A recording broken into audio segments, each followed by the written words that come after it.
सर्वप्रथम आपण सगळे आले त्याच्याबद्दल मी आपले आभार मानतो. मी ज्या केससाठी इथे आलो होतो त्या केसच्या संदर्भातलाच एक मोठा विषय म्हणजे तो केसशी संबंधात नाही, परंतु त्या विषयाशी आवश्यक असलेला प्रादेशिक आणि राष्ट्रीय स्वरूपातला हा विषय आहे. त्याबद्दल मला आपल्याशी बोलायचं आहे. एकतर ज्या MP MLAच्या संदर्भातल्या केसेस आहेत म्हणजे खासदार आणि आमदार जे कलंकित आहेत, ज्यांच्यावर वेगवेगळ्या प्रकारचे आरोप आहेत आणि ज्यांच्या केसेस न्यायालयात सुरू आहेत, त्या केसेस लवकरात लवकर संपवल्या पाहिजे अशा पद्धतीचे आदेश सर्वोच्च न्यायालयाने दिल्यावरही अजूनही अनेक केसेस प्रलंबित आहेत. सर्वोच्च न्यायालयाने याच्याबद्दल चिंता व्यक्त केली होती की जे राजकारणाचं गुन्हेगारीकरण सुरू आहे ते आपण एक प्रकारे प्रस्थापित करतो जेव्हा आपण या अशा कलंकित आमदार आणि खासदारांच्या केसेस प्रलंबित ठेवतो. लवकर ते गुन्हा त्यांचा आहे की नाही हे सिद्ध करत नाही आणि त्यांना आपण एका महत्त्वाच्या पदावर बसू देण्याची जी परवानगीच अलिखित स्वरूपाची देतो ती लोकशाहीसाठी घातक आहे. मी ही आकडेवारीसुद्धा आपल्याला देईन. महाराष्ट्रामध्ये साधारणतः 183 विशेष न्यायालय आहेत MPs आणि MLAच्या केसेस चालवण्यासाठी. त्यानंतर जर त्याची टोटल आपण पाहिली तर 1/5/2025 रोजी 445 केसेस या प्रलंबित आहेत महाराष्ट्रातल्या विविध कोर्टांमध्ये, जे विशेष न्यायालय आहेत. आता विशेष न्यायालयांमध्ये सुद्धा प्रक्रियावादीपणा येणं, विशेष न्यायालयांमध्ये सुद्धा त्या गोष्टीचं गांभीर्य लक्षात न घेता की कोणत्या गोष्टीसाठी विशेष न्यायालय म्हणून त्यांना दर्जा दिलेला आहे, या संदर्भात कामकाज करताना त्याचं रिफ्लेक्शन काही न्यायालयीन व्यवस्थेमध्ये सुद्धा दिसत नाही आणि म्हणून ह्या 445 केसेस या प्रलंबित आहेत. याची मी एक यादी तुम्हाला देईन. त्याच्यामध्ये रत्नागिरी जिल्ह्यामध्ये 6 केसेस प्रलंबित आहेत. त्यानंतर त्याच्यामध्ये वाढ झाली आणि त्या 12 झाल्या, तर त्याच्यापैकी 2 केसेसचं काय झालं मला माहिती नाही, पण 10 केसेस आता प्रलंबित आहेत. बरेचदा जे फिर्यादी असतात त्यांच्यावर दबाव येतात अशा केसेसमध्ये. त्यांच्या घरच्यांना त्यांना मारहाण करण्याच्या धमक्या येतात. यामध्ये व्हिक्टीम प्रोटेक्शन ॲक्ट जो आहे तो आपल्या इथे नसल्यामुळे जे तक्रारदार आणि साक्षीदार आहेत त्यांच्या संरक्षणासाठी कायदा असण्याची सुद्धा गरज आहे.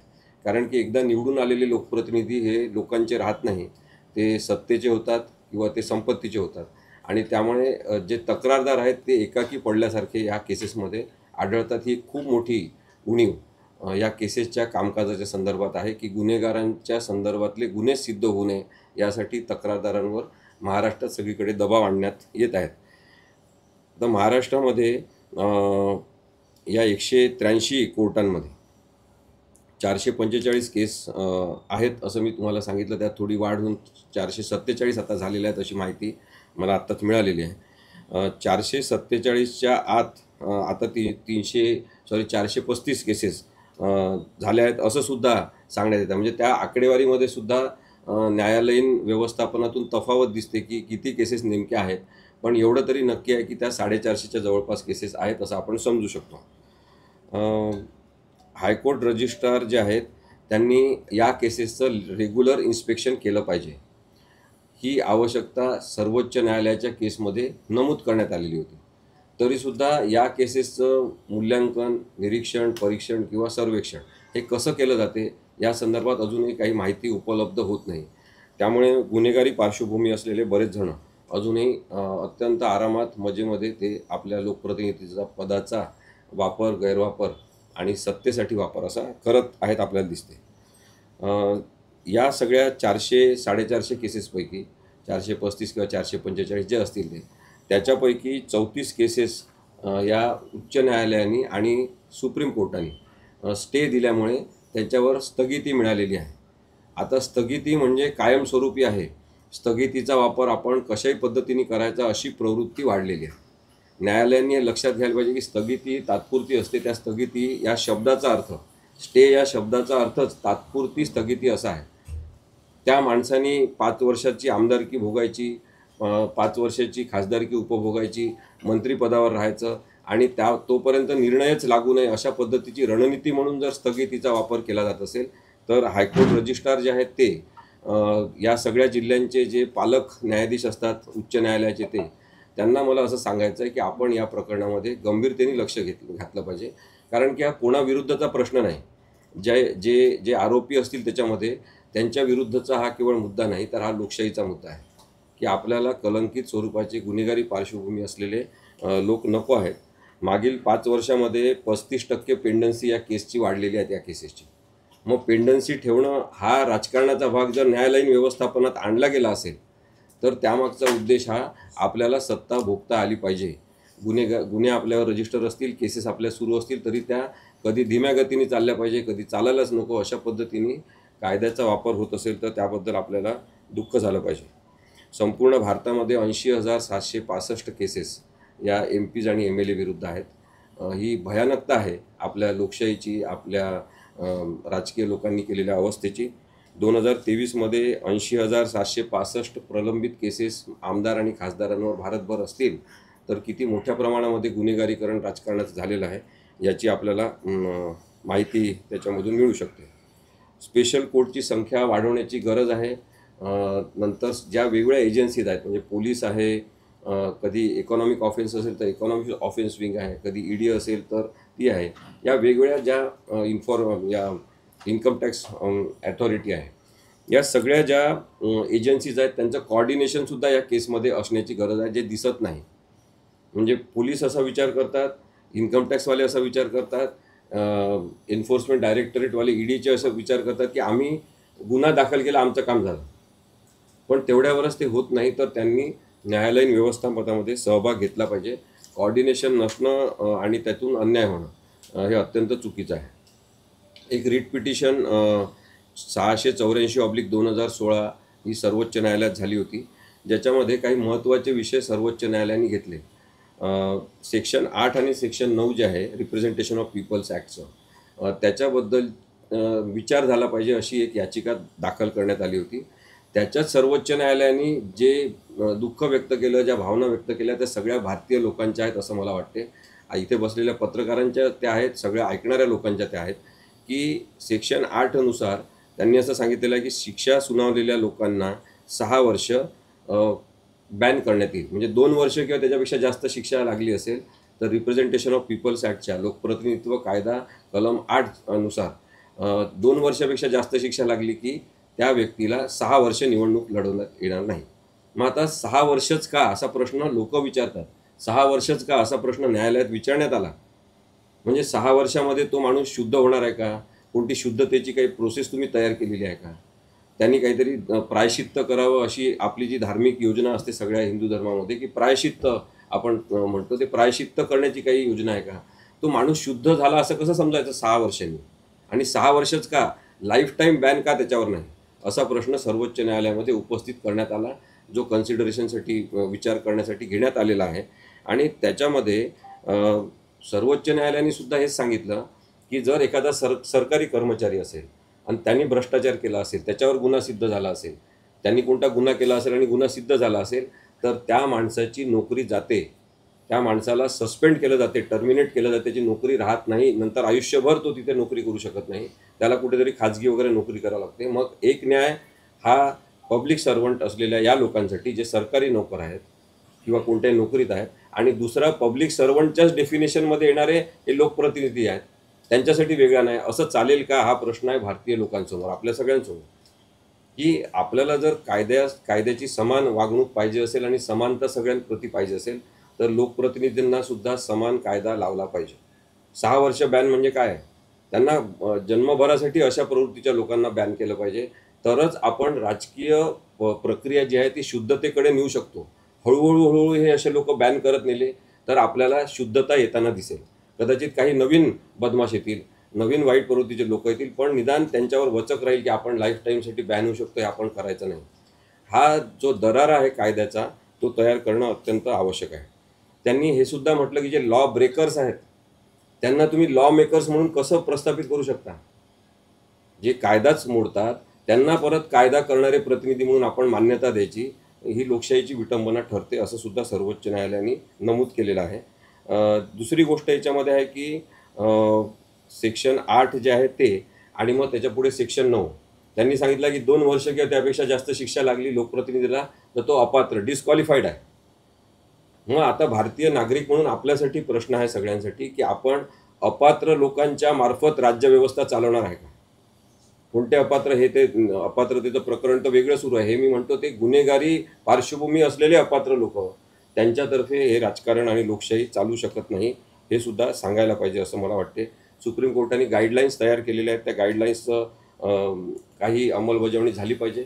केंद्र सरकार आणि इलेक्शन कमिशन ज्यांच्यावर मोठी जबाबदारी सुप्रीम कोर्टाने या निर्णयातून टाकली, परंतु आपण पाहतो केंद्र सरकार तर त्यांच्यासोबत गेलेल्या लोकांना वाचवण्याचाच प्रयत्न करतात, ते शुद्ध करून घेतात. त्यांची कदाचित एक वॉशिंग मशीनची प्रोसेस आहे गुन्हेगारांना शुद्ध करून घेण्याची. पण इलेक्शन कमिशनसुद्धा आता विशिष्ट राजकीय सत्ताधारी पक्षाचं बटलीक झालेलं आहे. त्यामुळे त्यांच्याकडून पण आपण अपेक्षा करू शकत नाही. पब्लिक इंटरेस्ट फाउंडेशन म्हणून जे 2015मध्ये केस झाली, त्याच्यामध्ये त्यांनी राजकारणाच्या या गुन्हेगारीकरणावर चिंता व्यक्त केली सर्वोच्च न्यायालयामध्ये. आणि सर्वोच्च न्यायालयाने सुद्धा सांगितलं की आम्हाला सुद्धा याची चिंता वाटते, म्हणून डे टू डे प्रोसिडिंग झालं पाहिजे या केसेसचं, आणि एका वर्षात या केसेस संपल्या पाहिजे. त्यांनी 5 वर्षाचा कालावधी उपभोगता कामा नये जे गुन्हेगारी प्रवृत्तीचे आहेत. गुन्हा सिद्ध होत असेल तर आम्ही त्यांना गुन्हेगार म्हणू, तोपर्यंत ते संशयित आहेत. त्या संशयितांविरुद्ध गुन्हे सिद्ध झाले पाहिजे किंवा त्यांनी स्वतःला निर्दोष मुक्त करून घेतलं पाहिजे. पण कायद्याची प्रक्रिया झाली पाहिजे असं मला वाटते. आत्ताच्या लोकसभेमध्ये 251 खासदार हे क्रिमिनल केसेस असलेले आहेत आणि त्यामध्ये 170 हे गंभीर गुन्हे असलेले आहेत. देश राष्ट्रप्रेम म्हणून आपण सगळ्यांनी काम केलं पाहिजे, न्यायव्यवस्थेने काम केलं पाहिजे. हे गुन्हेगारी पार्श्वभूमीचे लोक लोकशाहीवरचं मोठं ओझं आहेत आणि हे लोकशाही प्रक्रियांवर सुद्धा हा दबाव आहे. या लोकांना घेऊन सहन करत करत आपल्याला लोकशाही चालवायची आहे. म्हणून मला असं वाटते की MP MLAचे कोर्ट्स जे आहेत त्याच्यातलं कामकाज चालवण्याची प्रक्रिया सुस्पष्ट, वेल डिसायडेड अशा स्वरूपाची असली पाहिजे आणि लवकरात लवकर या केसेस संपवल्या पाहिजे. तरच आपण राजकीय स्वरूपाची गुन्हेगारी जी आहे त्याची साफसफाई करू शकतो. नुसतंच कचऱ्याचं स्वच्छता अभियान करून चालणार नाही, तर कचऱ्याची मनोवृत्ती असलेले जे लोक आहेत त्यांच्या गुन्हेगारी पार्श्वभूमीबद्दलचा विचार करून ती सुद्धा एक स्वच्छता मोहीम न्यायव्यवस्थेने, वकिलांनी आणि पोलिसांनी सगळ्यांनी मिळून चालवली पाहिजे. कारण आपल्या देशावर प्रेम असेल तर हे सगळं करायला पाहिजे. एवढाच विषय आज मला मांडायचा आहेत. म्हणजे माझ्या वकिली व्यवसायामध्ये काही जण हे तशा वाईट प्रवृत्तीचे लोक आहेत, तुमच्या पत्रकारितेमध्ये आहेत, पोलीस विभागामध्ये आहेत, तसेच ते न्यायव्यवस्थेमध्ये सुद्धा भ्रष्ट मनोवृत्तीचे लोक आहेत. त्यामुळे न्यायिकता न राहता अन्याय करण्याची प्रवृत्ती काही ठिकाणी वाढलेली दिसते. ही नक्कीच आनंदाची किंवा समाधानाची बाब आहे की अनेक न्यायाधीश चांगले असल्यामुळे अजूनही व्यवस्थांवरचा विश्वास आपला कायम आहे. राहुल गांधींच्या प्रकरणामध्ये जे झालं ते 4 महिन्यापूर्वी सांगलीच्या भाषणामध्ये मी सांगितलं होतं की महाराष्ट्रातलं जे सरकार आहे ते बोगस मतदार याद्यांच्या भरोश्यावर आलेलं सरकार आहे.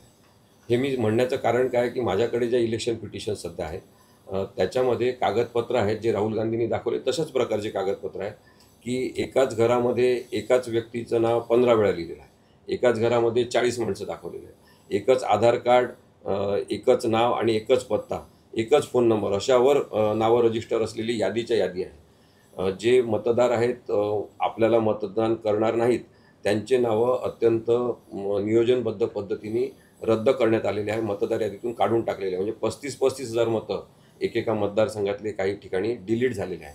हे कागदपत्र महाराष्ट्रात पण आपल्याला दिसतात. तेच राहुल गांधींनी मांडलेलं आहे. आता ते मांडताना त्यांनी इलेक्शन कमिशन ऑफ इंडियाच्याच वेबसाईटवरून कागदपत्र घेतले, माहितीच्या अधिकाराखाली कागदपत्र घेतले जे निवडणूक आयोगाकडचेच आहेत.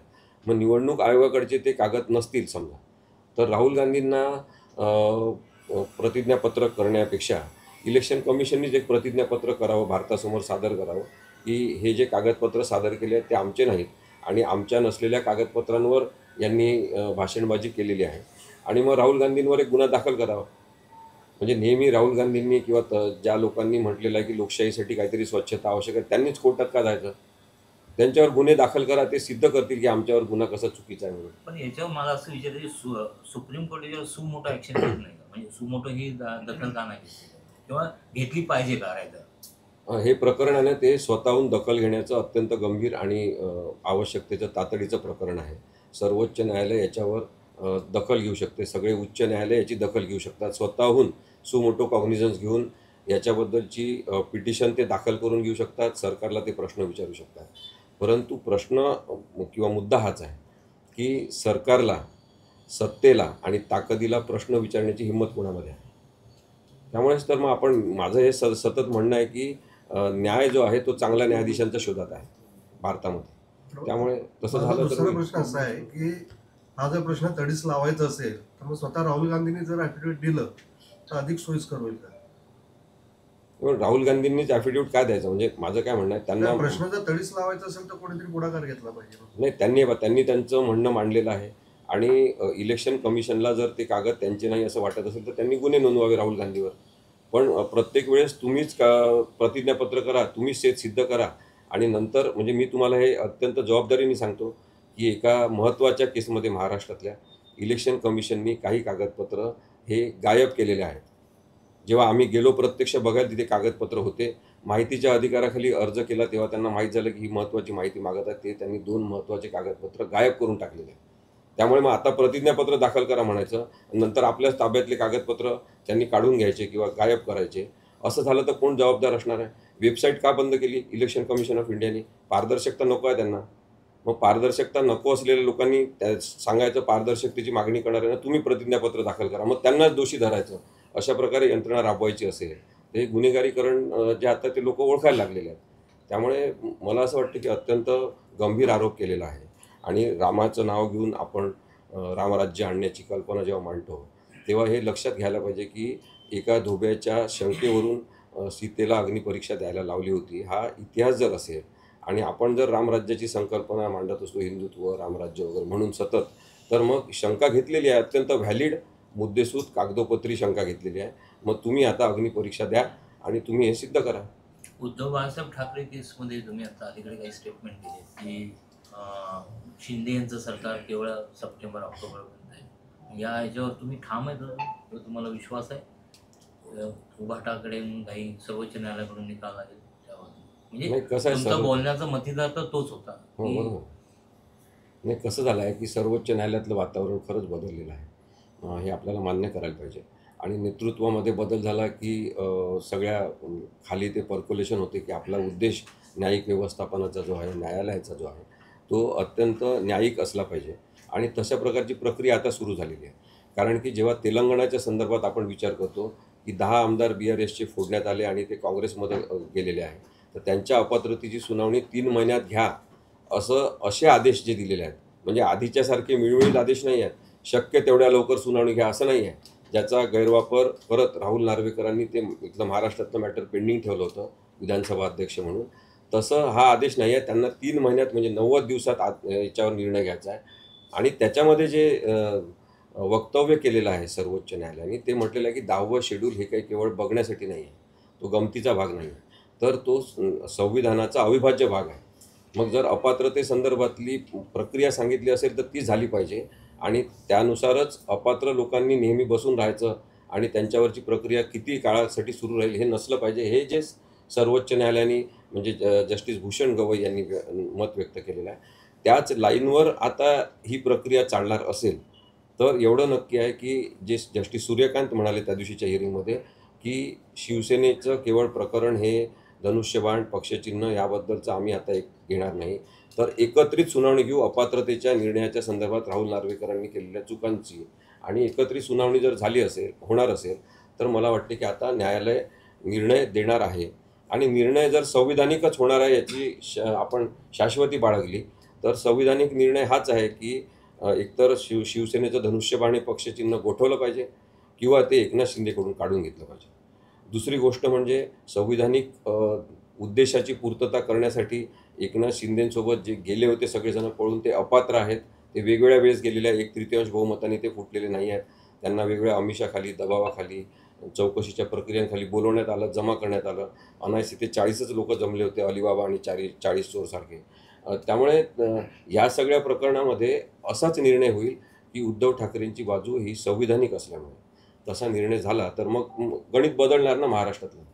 आता सरकार हे आता केरळचा हा विषय वेगळाच होता. नाही. केरळचा हा पक्षांतर झाला. त्यांनी दुसऱ्या पक्षात केले आणि यांचा पक्ष तोच राहिला, फक्त तेलंगणा गट वेगळा झाला. तेलंगणामध्ये नाही, पण विषय वेगळा आहे, तो महाराष्ट्राचा नाही, तो एवढ्यापुरती आपल्याशी संबंधित आहे की मॅटर प्रलंबित ठेवायचं नाही असं सर्वोच्च न्यायालयाने सांगितलं की जे अपात्र आहेत किंवा अपात्रतेची शंका ज्यांच्याबद्दल आहे त्यांनी राज्य सत्ता उपभोगायची, मग आपण केव्हा तरी 5 वर्ष निर्णय द्यायचा हे कोर्टाने बरोबर. ही टिप्पणी केली ना की तो जो निकाल आम्ही दिलाय तो तेवढ्या ह्याला त्या केस पुरताच आहे, त्याचा हे रिफ्लेक्शन आणखी अन्य केसेसला करता येणार नसेल म्हटलं. नाही, 3 महिन्याचा जो मुद्दा आहे ना तो त्याला संबंधित आहे, परंतु त्यांनी बाकीचं जे वक्तव्य केलेलं आहे ते संविधानिक नैतिकतेला धरून असल्यामुळे त्याबद्दल तसाच निर्णय आता होण्याची शक्यता आहे. मला काय म्हणायचं आहे की हा जो आता निकाल लागणार आहे किंवा जस्टिस सूर्यकांत यांच्या बेंच खाली हे सगळं सुनावणी होऊन ते म्हटलेच आहेत की आम्ही हा विषय आम्ही निकालात काढायला पाहिजे आम्हाला म्हणून.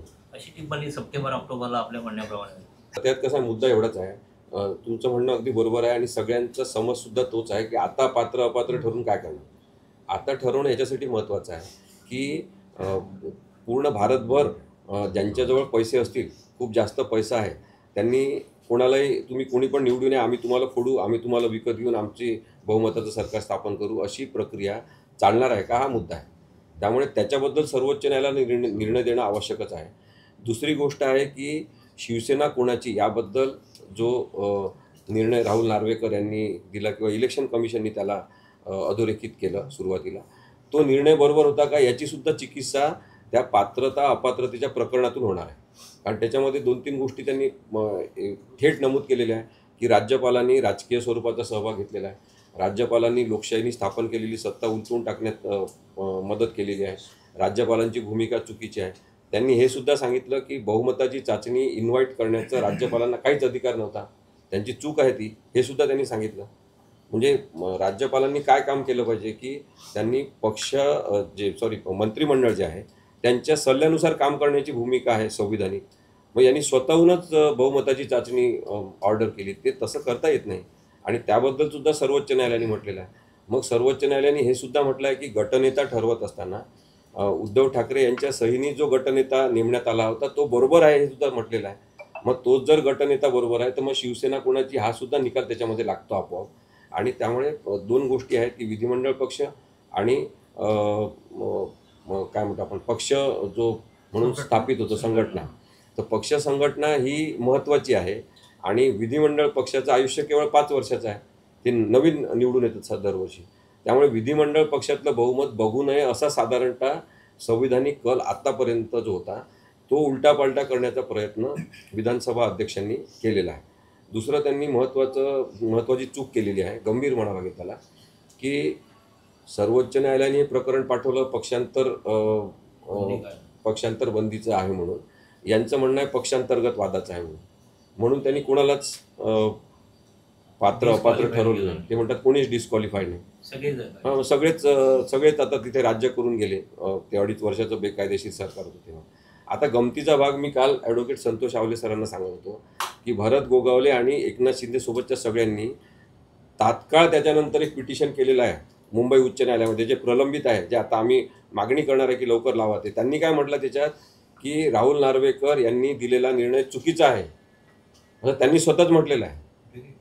त्यांनी स्वतः हे म्हटलेलं आहे. पिटिशन पेंडिंग आहे, त्याच्यामध्ये मीच वकील आहे, मला माहिती आहे म्हणून तुम्हाला सांगतो अगदी कायदेशीर माहिती की ते जे अपात्रतेच्या संदर्भात राहुल नार्वेकरांनी निकाल दिला तो चुकीचा आहे असं भरत गोगावले आणि एकनाथ शिंदेसोबतच्या सगळ्यांनी पिटिशन दाखल केलं आणि मागणी केलेली आहे की तेव्हा जे उद्धव ठाकरेंसोबत होते त्यांना अपात्र जाहीर करा.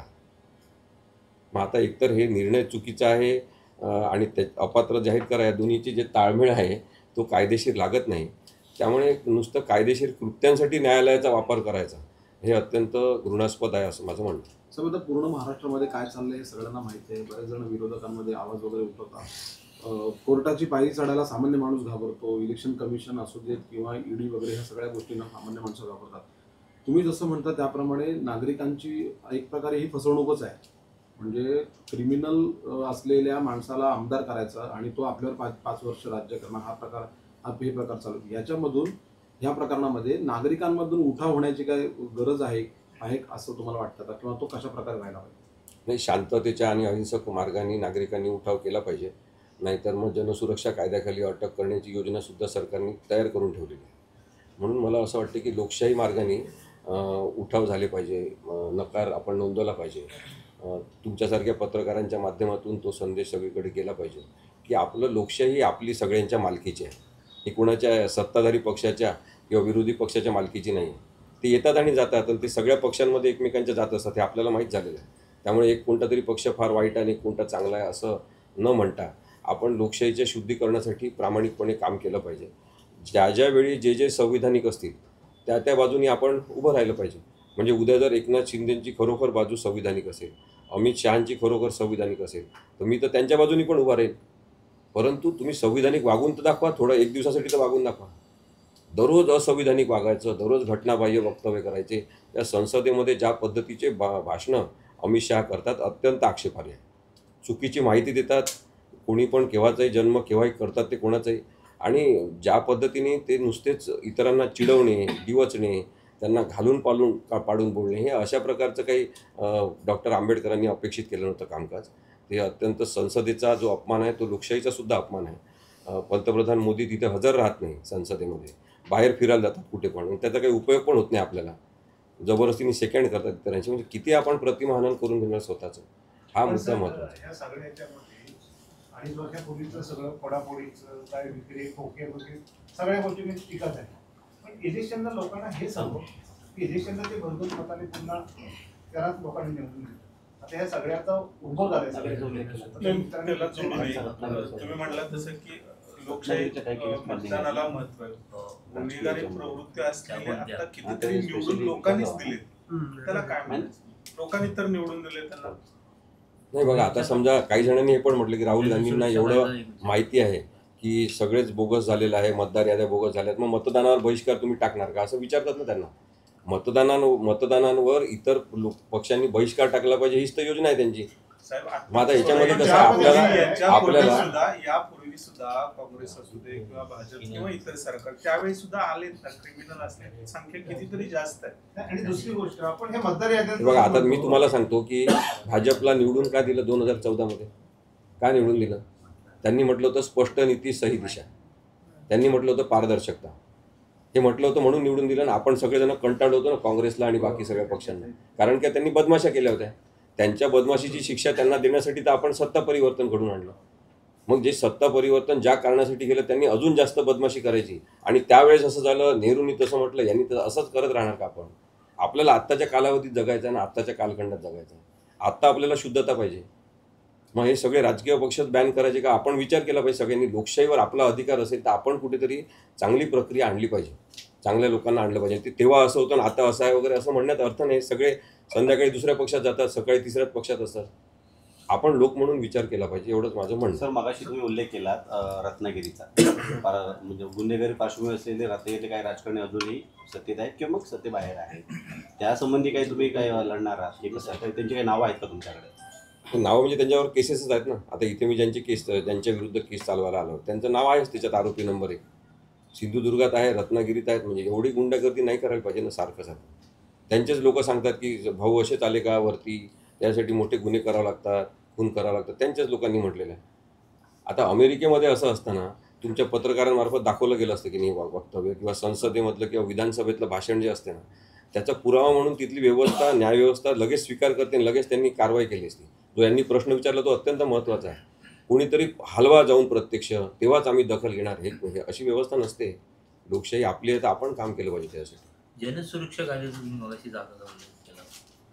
असं झालं याच्यामध्ये अधिवेशनामध्ये की विरोधी पक्षवाल्यांना गुंडाळलं जवळजवळ सरकारने. त्यांनी कोणीच त्याच्यावर केलं नाही. 6 जणांची जी समिती केली त्यांनी, त्याच्यामध्ये सगळे टॉपचेच आपले जे बोलणारे होते, त्यातनं असा मेसेज केला की जनसुरक्षा कायदा हा मान्य केला गेला आहे. बल्कि तुम्हाला माहितीच आहे की सर्वसामान्य स्वातंत्र्य जे नागरिकांना जे हक्क आहे तेच त्याला इफेक्ट करणारे किंवा त्याला कुठं प्रेस करून ठेवण्यासारखंच झालाय तो कायदा. मग त्यावर काही सामाजिक संघटना म्हणजे महाजन मॅडमनी हे केलेलेच आहे, जो मला वाटते कोर्टामध्ये गेलेले आहे, परंतु मोठ्या प्रमाणावर जेवढा पाहिजे इफेक्ट तेवढा गेलेला नाही. तुमचं काय? आणि कसं आहे, यापूर्वी 2-3 राज्यांमध्ये तशाच प्रकारचा कायदा पारित झाला, तो संमत झाला, त्याच्यावर उच्च न्यायालयामध्ये याचिका झाल्या, उच्च न्यायालयाने तिथल्या ठरवलं आणि निर्णय दिले की हा कायदा जो आणलेला आहे तो काही चुकीचा नाही आहे असं त्यांनी सांगितलं. आता एकदा हे न्यायिक प्रस्थापित झालेलं असताना परत आपण जर कोर्टात गेलो आत्ताच तो कायदा चुकीचा आहे म्हणून, तर अंमलबजावणी चुकीची झाल्यावर आपल्याला जाता येईल असं माझं मत आहे. आत्ताच जाणं हे भावनिक ठरेल, कारण की याच्यापूर्वी तसेच निर्णय दिलेले आहेत आणि त्याच आधारे हा कायदा तयार केलेला आहे.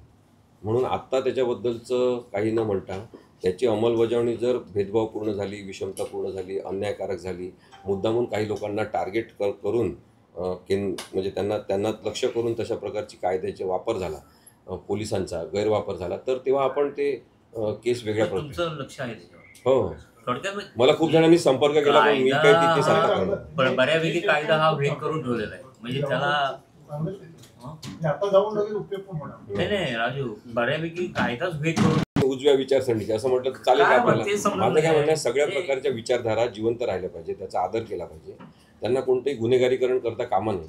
एक अत्यंत कोणताच डावा नाही, उजवा नाही, मध्यम आहे कोणता तरी माणूस, तो पण चुका करतो. त्यामुळे चुकांसाठी पनिशमेंट पण त्यांनी करण्याची व्यवस्था आता असते. नक्षलवाद गृहीत धरून कायदा आणला असं वाटतंय थोडं. एकीकडे ते सांगतात नक्षलवाद आता संपवलेला आहे, आता ते म्हणतात शहरी वाढलेला आहे नक्षलवाद. तर पण काय शहरी नक्षलवादाची डेफिनेशन पुढे गेलेली आहे. काही नाही ना, ते वेग आहे ना सगळं. म्हणून तर अस्पष्ट आणि अदृश्य अशा शक्तीच्या विरुद्ध काहीतरी कायदा करताना त्याच्यामध्ये राजकीय भावना जी आहे, राजकीय उद्देश जो आहे तो कलुषित स्वरूपाचा आहे. म्हणून माझं हे सातत्याने म्हणणं आहे की हे इथली सत्ता असो किंवा केंद्रातली सत्ता असो, त्यांच्या नियतीबद्दल सातत्याने लोक शंका घेतात. आणि आपल्या नियतीबद्दल शंका घेतानाही आपण असं मगरूरसारखं ते राज्यव्यवस्थेत राहायचं, त्या खुर्च्या चिकटून बसायचं, हे काही चांगलं लक्षण नाही. तुम्ही लोकांनी म्हणजे देखील प्रिझम्पशनच्या बेसिसवर येऊ शकत नाही आता की या कायद्याचा गैरवापर होणार. झाल्यावर आपल्याला केल्यानंतर तुम्ही म्हणजे मागझीनच झाल्यानंतर ते. त्यामुळे तसंच आहे आता काय. त्यामुळे सगळ्या ह्याच्यात म्हणत आला. काय नेमकं म्हणजे आज कशा पद्धतीचं तर बा यांना संदीप सावंत यांना तुम्ही ओळखता, मी काही जास्त ओळखत नाही, त्यांची माझी आत्ता ओळख झाली. त्यांच्यामध्ये पण काही दुर्गुण असतील, मला माहीत नाही, चांगले गुण पण असतील, ते पण मला माहीत नाही जास्त. परंतु मी का आलो इथे एवढ्यासाठी की संदीप सावंत हे प्रातिनिधिक आहेत. म्हणजे कोणी कोणाला धरायचं, घरातून ओढून न्यायचं, मारहाण करायची आणि परत मग त्याच्याबद्दलचे सगळे पुरावे त्यांना देण्यासाठी नकार द्यायचा, हा व्हिक्टीमच्या राईट्सचा उल्लंघनाचा भाग आहे. म्हणजे मी एवढ्यासाठी आलो आहे की हे असतील, यांच्या जागी मी असेल, तुम्ही कोणी असाल तरी जो व्हिक्टीम आहे, अन्यायग्रस्त आहे, त्याला त्याची बाजू मांडण्याची पूर्ण संधी कोर्टाने दिली पाहिजे. त्याबद्दलचे जे काही कागदपत्र आहेत, ज्याच्या आधारे संशयित आरोपींवर केस चालणार आहे, त्याची सगळी माहिती दिली पाहिजे. मग जे CCTV फुटेज आणि त्याचं पेनड्राईव्हवर असलेलं सगळं डॉक्युमेंटेशन आहे ते त्यांना का देण्यात येत नाही? जे पोलीस डायरी तयार करतात ती पोलीस डायरी का देत नाही? हा मुद्दा आहे. म्हणजे जिथे लपवालपी होते ते सगळे मुद्दे त्यांना न देता केस सुरू करा कारण आम्हाला वरून आदेश आलेले आहे असं म्हणून चालत नाही. हेच मांडण्यासाठी मी चालून हे इथे मांडलं जसं मी ते कोणत्याही कोर्टात मांडलं असतं, कारण की हा मुद्दाच आपल्या सगळ्यांसाठी महत्त्वाचा आहे. म्हणून मी इथे आलो आणि मला असं वाटतं की न्यायालयीन पारदर्शकता जिथे जिथे नसेल तिथे मी जायला पाहिजे. म्हणून मी आलो या लोकांच्या मदतीने ती केस चालवली. डॉक्युमेंट झाला आज आणि त्याच्यात निर्णय देतील न्यायाधीश काय असेल तो. तर त्यांना ते ड्राईव्ह मध्ये जे सेव्ह केलेल्या 2 ड्राईव्ह आहेत, काय म्हणतो आपण त्याला? हां, सीसीटीव्हीचं फुटेजची हार्ड डिस्क, त्या 2 हार्ड डिस्क आहेत ते त्यांना दिल्या पाहिजे आणि पोलीस डायरी त्यांना पूर्ण दिली पोलीस यंत्रणा विषयावर. असेल मला माहित नाही. आणि दुसरी गोष्ट काय, आरोपी जे आहेत त्यांनी हजर राहायला पाहिजे ना कोर्टामध्ये. आरोपी आहेत ते आमदार झाले असो की काही झालं, ते आरोपी आहेत ना. त्यांनी संशयित आरोपींनी कोर्टामध्ये प्रामाणिकपणे विद्यार्थी जसं शाळेत जातो तसं हजर राहिलं पाहिजे, लाईनीमध्ये उभं राहिलं पाहिजे. आज आम्ही कोर्टामध्ये हे पण सांगितलं, ते काय येत नाही. आणि मग एकतर्फी पद्धतीने घाई करायची, चालवा केस असं नसते. प्रक्रिया उल्लंघून आपल्याला चालणार नाही, हा मुद्दा महत्त्वाचा.